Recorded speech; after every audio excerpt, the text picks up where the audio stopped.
Morning guys, si Abel ulit ito ang inyong host dito sa ating Newbie on the Vlog channel, on the Block channel I mean. So yun guys, pauwi ako sa Pilipinas ngayon from Singapore. So dito tayo sa Terminal 4. So ito yung budget airlines natin. So guys, really fascinating yung style nila dito ngayon kasi self check-in ka and then lahat, machine na lahat yung gumagawa. Grabe. So tignan nyo to. Itong mga machine na to guys, dyan nyo ilalagay yung inyong passport, kukunin yung mga bag tags ninyo. Grabe. At doon naman sa loob doon, self bag drop na yun. Pag nakuha mo yung bag tag mo dito, ilalagay mo lang doon, i-scanin niya. Napakagaling kasi, grabe. Yung style is pag magbabag drop ka na doon sa automatic na yun, sa machine na yun.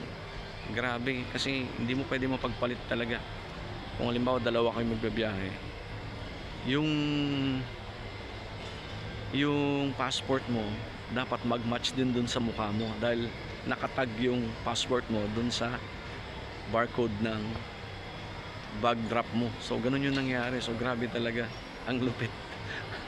Wala na silang taong ginagamit dun sa pag-check-in, not unlike sa atin sa Philippines. So maybe sooner or later dito sa Singapore baka panay robot na lang dito kasi wala kang makita eh.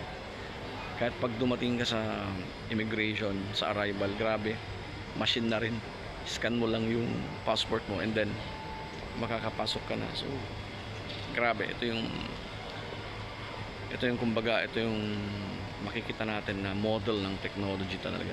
Napakagaling. Ito yung airport ng Terminal 4 dito sa sa Singapore. Napakagaling. T4 ito lang yung para sa mga budget airlines. Yung mga malalaki like Philippine Airlines nasa Terminal 1 yun. Pag Cebu Pacific, AirAsia, lahat ng galing sa ibang country na panay budget dito papasok yan. Dahil maaga pa lang maghahanap tayo ng kainan, nagugutom na ako.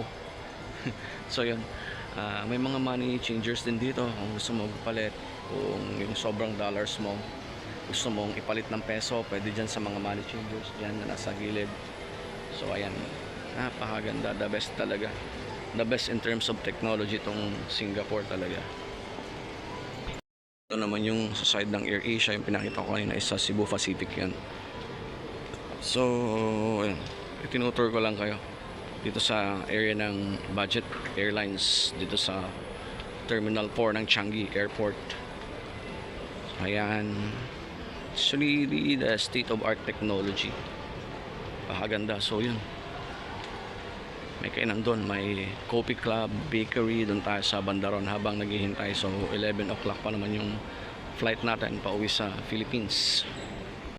So ayun guys, yun yung small tour natin dito sa Changi Airport, Terminal 4. So thank you very much.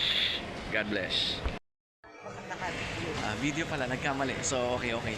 Bloopers lang yun. Okay, lilipat ko sandali lang.